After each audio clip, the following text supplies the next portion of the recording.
Hi everyone, welcome back to my channel. তো আগের পারে তোমাদের সাথে শেয়ার করেছিলাম মৌসুমী আইল্যান্ডের বিচে সন্ধ্যাবেলা কিছুক্ষণ টাইম স্পেন্ড করার পর আমরা চলে গেছিলাম রুমে। আর এখানে দেখো বনফায়ার হচ্ছিল, কারো একজনের অর্ডার ছিল বনফায়ারের জন্য।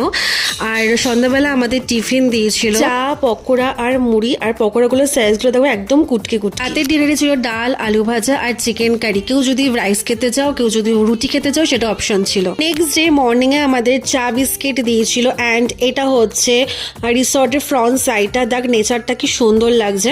আর আমাদের ডাবও দিয়েছিল, ডাব খেতে খেতে আমরা সমুদ্রে গেছিলাম। সকালবেলার ব্রেকফাস্টে ছিল লুচি, আলুর দম আর ডিম সেদ্ধ। আর এটা কিন্তু সম্পূর্ণ সকালবেলার ব্রেকফাস্ট থেকে রাতের ডিনার অবধি একটা টোটাল প্যাকেজ ছিল।